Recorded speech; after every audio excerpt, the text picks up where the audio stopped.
I truly make myself laugh sometimes. Sort of like, a teenage boy, in believing that I am the funniest person on earth. But the truth is, the only difference here is I'm actually funny. So that's why if you looked in the bulletin and it had been mentioned this week that they asked, is that really the sermon title? And I picked it because people who've been around me long enough know I like to say that phrase, good Lord. And there is a reason for it being the sermon title besides just, being cheeky, but we're going to look at the goodness of God as it is reflected in the account of the man Boaz in the account of Ruth. So we're going to read Ruth chapter 2, verses 3 through 6, and then 8 through 12. So let's read these verses together. So she went out, entered a field, and began to glean behind the harvesters. As it turned out, she was working in the field belonging to Boaz, who was from the clan of Elimelech. Just then, Boaz arrived from Bethlehem and greeted the harvesters. "The Lord be with you." "The Lord bless you," they answered. Boaz asked the overseer of his harvesters, "Who does this young woman belong to?" The overseer replied, "She is the Moabite who came back from Moab with Naomi." So Boaz said to Ruth, "My daughter, listen to me. Don't go and glean in another field, and don't go away from here. Stay here with the women who work for me. Watch the field where the men are harvesting, and follow along after the women.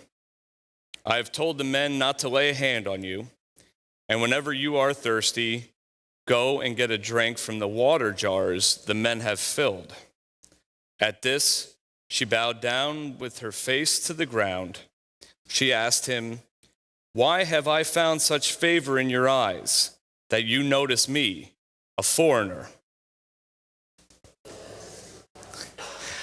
"I've been told all about what you have done for your mother-in-law since the death of your husband, how you left your father and mother and your homeland and came to live with a people you did not know before. May the Lord repay you for what you have done. May you be richly rewarded by the Lord, the God of Israel, under whose wings you have come to take refuge." This is the word of God for the people of God. Thanks be to God. Now, as we begin to look at the man Boaz, let's remember truthfully that he is a shining example of what it is to be a godly man. Now, in fact, some suggest that the book of Ruth is written to sort of explain the moral authority, the ethics behind the man David who becomes king. And I'm not so positive that the accounts of Ruth and Boaz are simply to point way to David. I think this book itself has incredible merit of its own right. And as we begin to look at this concept of the goodness of God, and as we look through Boaz, there are going to be a couple of things that we're going to look at. So the first thing I want you to think about when thinking about what goodness is if we look at how Boaz works, goodness is something that grows inside and is affirmed outside. What I mean by that is, I can't say that I'm a good person and be a killer, right? That seems pretty obvious, correct? I can't say that I'm an honest guy and be a liar. I know this is earth-shattering news for you and all, but Boaz, he kind of displays this, this gentleness to him. And look at how he talks to his servants. He greets them with, our famous, and this is where we get it in all the liturgy that we do around communion. The Lord be with you. and also with you. And that's exactly where it comes from. Now think about this. And I've had some good bosses, and I've had some, how would we say it, not so good bosses. And if the not so good ones came to me and said, hey, the Lord be with you, I'd be like, hey, that's about where I'd leave it. Or I would say something inappropriate. If it was someone good, someone that had this sense of care for their employees, just an honest, a genuine nature about them, it would be a lot easier for me to say, well, and also with you. And that's exactly how he would greet his servants. The Lord be with you. The Lord bless you too, Boaz.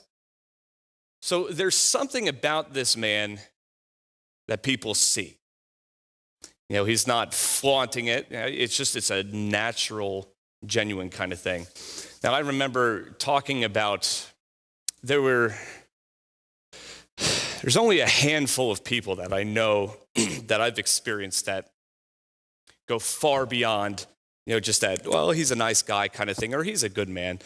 There are very few people that I've met that are just like, you look at them and say, I think you've achieved, as Wesley put it, that Christian perfection, where it's something about who they are, something about how they talk with you, what they say. And there was an older couple at the last church I was at, and he was a man that was pretty quiet, but when he spoke, you listened, because he wasn't going to waste a whole lot of time with frivolity and just basic chit-chat. And it was the gentleness in which he displayed all of this, the caring that he had, that helped me understand, what does a good man really look like? And he's kind of well, I would say he's good times like 1,000. So he would be like what Wesley said. John Wesley said he had met a few people that had attained this Christian perfection, even though he himself hadn't. So I think that's kind of the characteristic of Boaz. People know him. They, to look at him, they know he's got some money, he's got a field, and he's got people working in it. But it's in the fact of how they respond back to him. But also look at his treatment of Ruth. Ruth is from Moab. At this time, the Jews don't really have a whole lot of friends in the world. They have a lot of other countries after them. They're kind of fighting them off. The Moabites, they don't necessarily like each other. And Boaz goes above and beyond any need to have to care for this woman. He could have said, you just do what you need to do, grab the stuff that falls on the ground, because they would have to leave so much for the widows and orphans and the sojourners or the resident aliens walking through there. And he went above and beyond and said, how about you go with the women that work for me? And how about this? You don't even have to draw water. You can go get stuff that's already done for you. So he kind of ratchets it up a notch. And I don't think he's doing that simply because, hey, she's a good-looking girl. What can I do to woo her? Come on, she's about as desperate as it can get. Instead of going home, she follows her mother-in-law. Now, I promised I wouldn't call her out, so I'm not going to say anything. But no, think about it for a moment. Instead of going home, she follows Naomi. Because I think Ruth, she understands something different. We don't really know a whole lot about it to this point. And I think Boaz even recognizes it. And I think the goodness of God that's in him, that's mirrored in this man's life, made this a lot easier. It also helps us know that, goodness is not just grown from the inside and shown outside, but goodness is understanding. Well, what do I mean by that? Well, look at Ruth's reaction to Boaz's generosity. She's like, What have I done to earn favor in your eyes that you even notice me out of all these people around here, all your employees, all the people that pass through? You notice me, a foreigner nonetheless? I think Boaz, he says to her, it was amazing what you did for your mother-in-law. The fact that you could have gone home to your family, your people, your gods, but you followed her. I think his goodness understood what she was after, understood her position. And when you look at the dynamic between Naomi and Ruth, Naomi, we heard last week, where she doesn't want to be called pleasant. She wants to be called bitter. Now, I would say that has to be some of the ladies in my family. I'm just going to start calling them all Mara. But she has this really bizarre kind of relationship, and she's angry at God because God had been the cause of her losing everything, and so she's got Ruth with her. So there's this interesting dynamic there. Okay, now you need to go take care of this. You need to go do this because I'm too old to do this and whatnot. And so they have this that they're working with. Boaz understands this because he knows who Naomi is. The people in the field know who Naomi is. So then that's why they said, well, she's the Moabite that came with Naomi. But I think this goodness also, the understanding nature is shown in what he knows about Ruth. I think sometimes we want to believe that we're good, or at least we want to believe that we're headed towards, down the road to goodness. And I think at times we don't stop to think about, do we understand people? Are we understanding people ourselves? I know, this is an area of struggle for me, because I know sometimes when people come for help, I'm like, okay, why do you need help? And I can't necessarily blame it all on my family, but we were the type that we don't ask for help. It's that old Pennsylvania Dutch, that German influence. You don't bother someone else with your own issues. You suck it up and deal with it. And for me, it's hard to get past that, because I'm like, well, if I can, pick myself up by my own bootstraps and keep going, well, why can't everyone? Well, that's because most people aren't that stubborn. Some people say, I desperately need help. And that's where goodness, if you really have the goodness of God in you, it's an easy thing. You can look at someone, you can look at their genuine need, you can understand what it is they're experiencing. Maybe not validate it, maybe not saying, well, it's okay that you're in this position, but you can be understanding. And that'll help you, I think that'll help you show on the outside what's been growing on the inside. And understanding that goodness is essentially for the benefit and the well-being of others. That's a tough concept when we think about it in terms of our Western world, Western European, Christian influence, whatever. We are very much a nation of individuals. That's been the European influence on us, and I think that's on our influence back on them now, where look at marketing, look at commercials, everything's geared to individuals. What makes a difference is when Apple would, when they're selling, I think it was the iPhone 5, and they had all these, when they first had FaceTime and all this other stuff, and this little girl's talking to her grandfather, and how cute and wonderful. And the marketing was genius because it appealed to, it pulled on the heartstrings of most people, because it was all about families. It was this connectedness, which is so radical from, you need a new car. or you need this beverage, or you need this. True goodness is for the benefit of other people, how we can be a blessing. Let's look at Boaz's instructions to Ruth. He says, stay here, don't go anywhere else, and you follow behind my harvesters. So not only did she get food, but she got a better selection than just the average Joe that would be following behind. Was that for his benefit? No, because whatever he gave her theoretically came out of his pocket. Did that seem to bother him? Because if it did, he would have said, well, just walk around the outside of the field and grab what you can, and meeting the basic commitments. But no, he goes a step further and says, take what you want, essentially.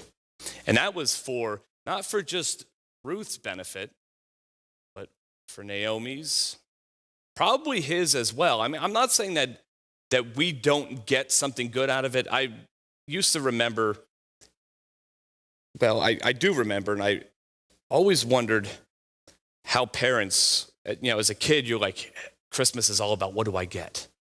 It's about presents. And then you think, well, man, I don't want to be a parent, because then you're buying them. It's like, but my mom had said, it's funny because there becomes this shift where you become more excited for them to open up those gifts than you would to get a gift yourself. And as a kid, you're like, yeah, okay, whatever. But it's that same experience when you do something over and above what's needed for someone close to you, that feeling. It's not just I feel great about myself. It's that actual experience of God's goodness, that selflessness. And it's amazing what that feels like. But yet we're told so much of the opposite. It's not about what you give, it's about what you get. And it takes stories like Boaz to kind of help us start to think that this isn't just an American mindset. This goes back, this is human nature. We ultimately, I know some people would call it the total depravity, original sin, all that stuff. My understanding is it's selfishness. Our desire above and beyond everyone else's, above and beyond pleasing God, serving others. It's all about, what do I get? What do I get? And it takes something like this. It takes a story of Boaz going well beyond what he needed to do to show us what that goodness, what that generosity, what that true goodness of God, what it looks like in a human life. And then he goes a step above and he admonishes Ruth and saying, hey, man, it's amazing what you've done. You didn't have to do this. It would have been just acceptable, especially from your people, to just head home. Then he says, may the Lord bless you and repay you for what you've done for your mother-in-law, which I hope that's not a promise for me. It'll take you a second to figure that one out, but that's all right. No, but think about that. Boaz recognizes what she did, and he doesn't say, hey, good job. He says, may the Lord repay you for the good that you've done for her. And he's already repaying her, and he's, I guess, praying a blessing over her on top of that.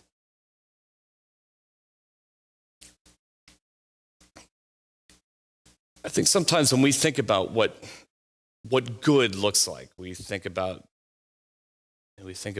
easy life, easy living. Have a nice house, well-behaved children, a well-manicured yard, a dog that is perfect, which in my mind there is none. But you see where I'm going? We all have this concept of what the good life really is. But the funny thing is, when we attain it, there's still always something better. So if that's really the good life that God has called us to, then why is there something better? Because I think we have it wrong. That's about the stuff that we think is good for us, not living the good life. Boaz took care of his people, so much so that they said, hey, the Lord bless you, Boaz. And it's not because he sneezed. It's because it is who he is. Now for us, what does that look like? What does the goodness of God look like in your life? Does it mean reaching out to someone that you never have? Does it mean giving more of your time? It could be a number of things, but you know what they are because sometimes they're the things we don't want to do. Oh, I should do this. Well, if you're saying you should do it, then why aren't you? But the good life of God, you want a clear picture of it? Look at this man. There's only a couple of chapters that give us a picture of who he is. But it's in the fact of how people respond to how he treats them. We can see why goodness is so sought after. Because by a show of hands, who wants to be seen as a bad person? We all want to be known as good people. And when you really find those good people, it's funny how much you like who they are, you want to be around them because there's something about them that affects who you are. That's the biggest part about what the good life of God is. It grows from the inside, it's confirmed on the outside. You know, it understands people. And it's focused for the benefit of others and not for ourselves.